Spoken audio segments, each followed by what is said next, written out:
take the non-conformist oath. I promise to be different. I promise to be unique. I promise not to repeat things other people say. Welcome back to another episode of Positive Blatherings with Fitz. My name is Fitz, and I'm going to blather with a good friend of mine from Radio Land. Yeah, Radio 95.1. Radio 95. And I'm oozing positivity. That's really when people meet me, that's all they say is, you're so positive. You're oozing. Yeah. That's Deanna King, who's on the Weeze show in the mornings. You actually helped me get my start on radio. Do you remember that? We did a little recording together.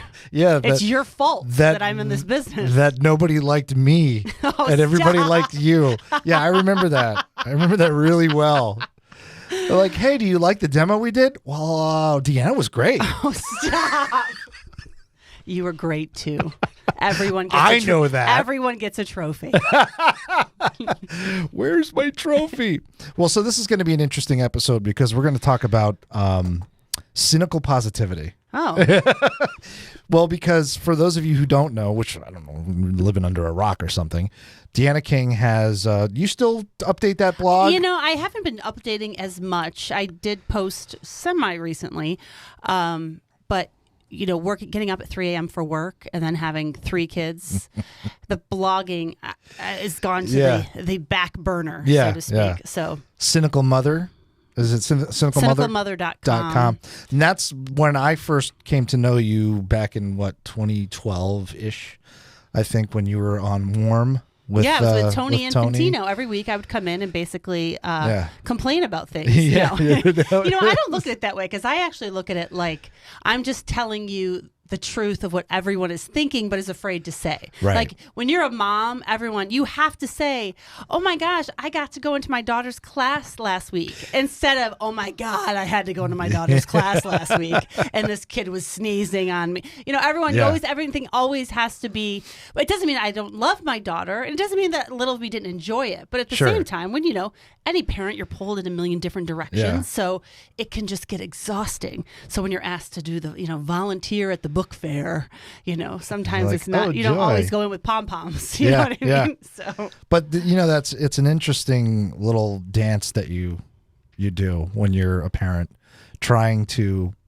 stay positive for the kids, try to make it look like, so you don't want to teach them right. Oh, yeah. You don't want to go in like, because then they're going to grow up to be little a-holes. A-holes. Can you say that on this? Sure. Recently my daughter had an issue with a little girl in her class, and what I wanted to say is I want to go in there and wring her neck. Right. But I have to say, in life, you're going to encounter people so you do that? who aren't always kind to you. And I'm trying to, my whole thing actually is that I say to my kids on a regular basis, believe it or not, is that you can't control how other people feel. Mm-hmm. You can control your happiness, and you can hope that if you are happy and you are kind, that it will rub off on them. But there are some people that no matter how kind you are, they're never going to be that way. It actually makes them angrier when you're really kind. Oh, yeah. They hate it. Kind, successful. They hate all that stuff. So, she has the friend that's, jealous because, my daughter is one of... She's cute as heck. Of course she is. Thank you. Here's the thing. She knows it. But the funny thing, so she's one of, 13 grandchildren. She's the only granddaughter on both sides. So oh, really? She's a little spoiled because it's the only girl that grandma can buy Barbies for. Right. So she has hundreds of Barbies. I'm not even exaggerating. Yeah. So, some other girls get jealous of that and then they're mean, but she's not, ungrateful. My daughter Vivian would give you her favorite doll if she didn't think you had one, which is the greatest quality ever. Sure. But talking about how cute she is, she recently came, this is how it happened. So she had to have her school pictures taken. Now I leave at 3:00 in the morning for work. So I don't always have control of what's happening in the morning. I leave out clothes. If they wear them, that's what they do. If not. Yeah. So I go to her teacher conference and I sit down and the teacher kind of, like at a business meeting, she slides over the school pictures. And I look, and there's my daughter with bright red lipstick on. She's 9 in the school pictures. Okay, she was 8 when the picture was taken. Bright red. And she kind of slides it over to me as if, here you go. Yeah. And I said, oh my gosh, she's wearing lipstick. And she goes, oh, I thought you put that on her. And I'm like I'm some kind of Jean-Bonnet Ramsey mom. Here's your harlot. Like I would put red lipstick intentionally on my kid. Oh man. So That's no, funny. but she snuck it, and then I got home, and then she was like, I showed her the pictures. I go, your pictures came. She's like, ooh, I look good. I'll wait probably another decade before I crush her spirit to tell her red's not her color. But anyway, no, but she's a good kid. But that's got to be so. Your son, your oldest, he's in college he's now? 18. Yeah, he's a freshman in college who will actually graduate with his associate's degree in June. Because now, like when we were in school, we didn't do anything. We took. Oh, now you could take all the classes. They take college classes in high school. Right, so they're like done with college before they get there. Yeah, it's crazy. So he's done, which is good for me because hopefully that's one less year I have to pay. But Sure. I'm still kind of, I'm not going to lie. I was on the 5-year plan too. So I'm thinking maybe it took me 5 years to get my 2-year degree. I'm thinking this will still stretch out and I'm still going to have to pay for this. But, we're going through the thing right now with him. Anyone who has a teenager, like 18 is just the year where it's the year of the a-hole where you are completely, you think you know everything, but you know nothing, so you're just constantly there. It's a battle. It's a battle because I want to have a good relationship with him, but there's times where he's just like But isn't he the one that sends you all the No, I love that's you, my mommy middle texts? son. Oh no, that's my middle son. Oh, that's the middle. My 11-year-old is the one who sends me every single morning, which I will read to you. I get the same from my 11-year-old daughter. Oh really? Yeah. Has she always been that way? Since middle school, since she's been waiting around for class in the morning with nothing to do but to text people. So she texts me. Yes, my 11-year-old son Aiden will message me every day. I love you. Have a great day. Good luck. And then he'll say things. So like it's funny though because sometimes it's like a backhanded compliment because he's like the other day he said to me he's like you're the nicest person in the world no matter what anybody says. Well, what have people been telling you? But no, he's a sweetheart. But the 18-year-old, it's just, but here's the thing. This is why, I get the whole thing of like, some people be like, oh, I think that writing the blogs is negative. It's just honest. And I think other people can relate. The thing is like every parent's gone through this. And then I remember back, oh my God, I was that person. Yeah. I was that one at 18 that thought I knew everything. And you're trying to teach them because the thought of my son going out into the real world on his own right now terrifies the hell out of me. This is the kid who I still have to remind him to brush his teeth. Right. I honestly think he could probably go a good few weeks if I didn't say something. Yeah. Have the funk on his teeth. So, do you have underwear on? You know what I mean? But anyway. Is it new pair? Is it clean? When was the last time you changed it? So you now, I'm not going to ask you too much about your day job. About what goes on behind the scenes, behind the mic. But I think, at least from the outside looking in, there's a perception about your role on that show. And I wanted to kind of figure out how you walk that line between being the parent that you are, the really good, attentive, positive mom, and then that character of the cynical person I know you're saying you're just being honest. Right. And that's fine. Some people might not see it that way. I do. Oh my God.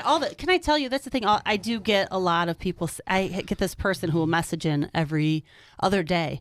Deanna's the most negative person in the whole wide world. Right. And I really don't see it that way. I also think that humor is my way of making a situation easier. Sure. I like to make people laugh. It's not like I'm not a comedian by any stretch of the imagination, but But you are pretty funny. Thank you. Yeah. But I'll crack my little jokes here and there, and it's fun. It's good for your soul to laugh. So, but no, I am pretty much how I am on the radio with my kids. Like I will joke with my kids. They'll say, this kid in school did this, and I will joke and say, make a comment like, well, isn't he a big jerk? And then we'll laugh because it's ridiculous to say. It's just.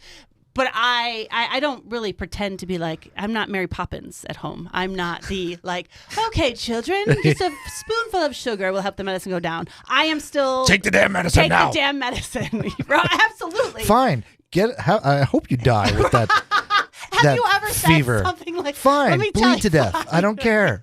If that's what you're going to do.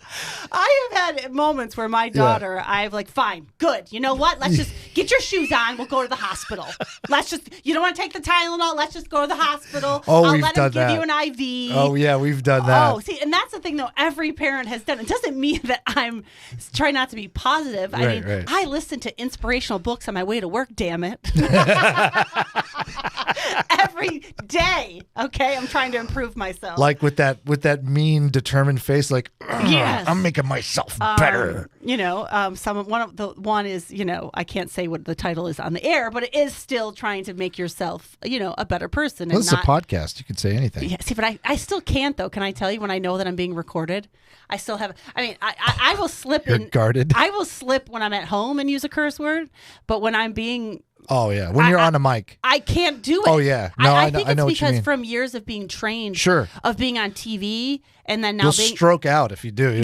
Now being on the radio. I did say, a word once on the radio that had to get blurped, but I was mad at the guys that were in the room. So it was, I think I said they were a bunch of cats, a bunch of effing cats, but in a different word for cats, if you know what I'm saying. Starts with a P. Yeah, I got you. Okay. I got you. Follow.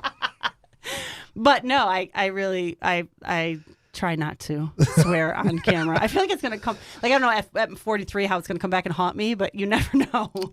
Nowadays, that stuff is recorded forever.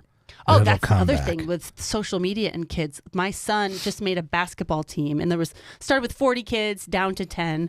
Now, you have to understand, this is my first kid that's an athlete. I was the mom of the drama club kid, okay, who for many years we pushed to do sports because that's what you're supposed to do. You're a boy. You're supposed to play sports. That's the cool thing. Right. And that's how you're going to make friends. So, we made him, and he was awful. He was horrible. And he will tell you that. He was horrible. Yeah. But I paid, so he better damn well played. That was my thing, too. I still had that argument with the coach.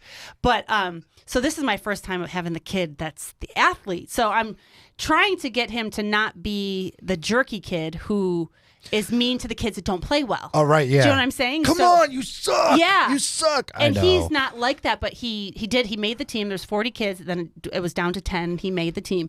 But then he put out on Snapchat the letter that said he made it. And I sat him down and had a whole chat. You're going to delete that, and I don't ever want you, because the kids that didn't make it, think of how bad they feel. Yeah. I know you're celebrating, but we never had to worry about that kind of thing. You couldn't even call someone without getting a busy signal. Right. I mean, if you think about it, as parents, our generation as parents, it's the first generation to ever have to deal with any of this stuff. Oh, it's insane. With social media, and like my parents and my in-laws, they have no idea. So we'll say, oh, we've got this problem. And they're like, oh, we'll just do it this. And we're like, no, you don't understand. Oh, it's a whole that's how nother you level. dealt with it in the 70s. That doesn't work now. You know what I mean? No, and that's the thing is I had this girl, and I've spoken many times about her, so I'm not afraid to say her name now, Mary Beth, who bullied me when I was in high school. And she, tormented me. I would walk down the hall. She would call me names. No reason. I never really had a thing with her. But, the only time that I ever had to deal with her was at school or in an event where she was. Yeah. Like, I could go home and be free of her. Right. Whereas now, kids aren't ever free because there's social media and kids are mean. Yeah. Or it doesn't even have to be someone who's mean. You can, your kid goes online and sees their friends at another friend's house and you weren't invited. Yeah. Do you know? It's like this constant. So I feel like we have more of the struggle of constantly trying to raise our kids up, boost their self-esteem because there's so many things now to push it down. That's tough. It's really tough. Very tough. Now, do your kids do any of there's like TikTok. It was Musical.ly. Yeah. My daughter syncing. does that. Yeah. Oh my gosh. Does she get all animated? My daughter. She does. Gets in. She'll lip. It's basically, if you don't know, you lip sync to songs. Yeah. And she does a lot of like the David Copperfield hand motions that she does in the music videos. And then she's like the lips. It's always like the Britney That's more Spears, Doug like, Henning than Copperfield. Oh, is that what it is?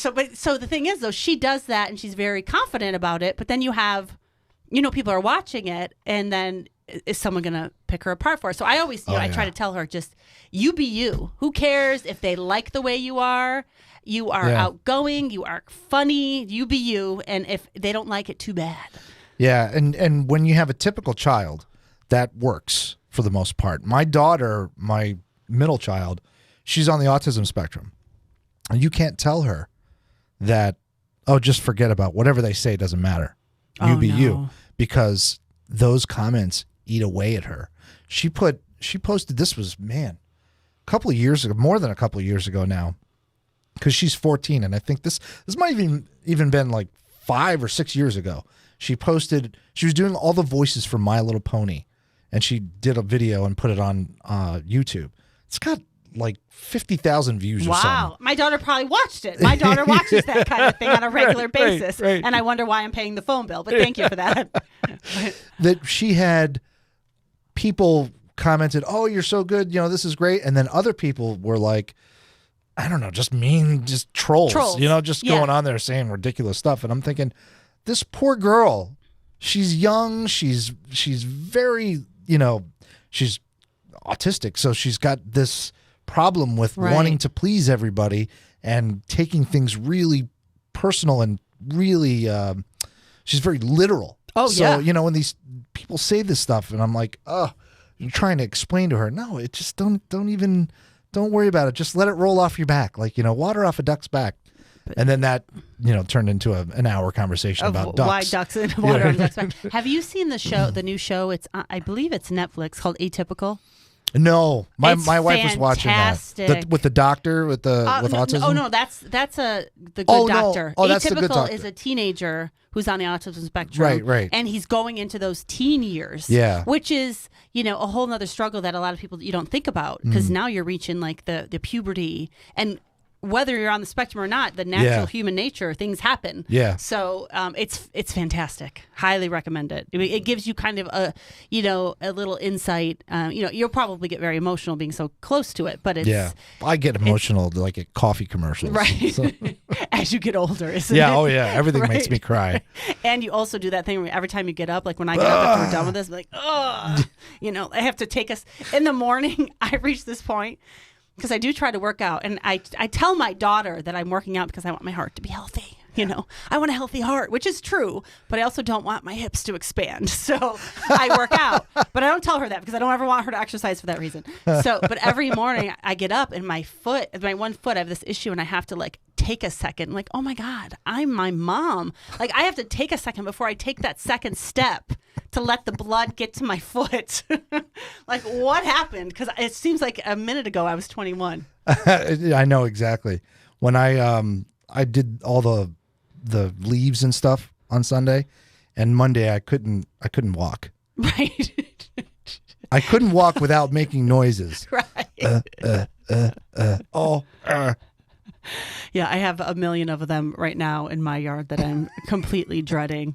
And I could tell my kids to do it, but it would just take forever. And I feel like the whining that comes with it isn't worth. I'll make them help a little bit, but to do the whole thing, I just do it myself. I'll just do it myself. See, it's not worth it. This is funny because, and it's true, we're just being honest. We're not being negative. We're just being honest. And this is one of the challenges that I've had with this podcast in trying to be positive. And a lot of people have corrected me in saying, you don't have to always be positive.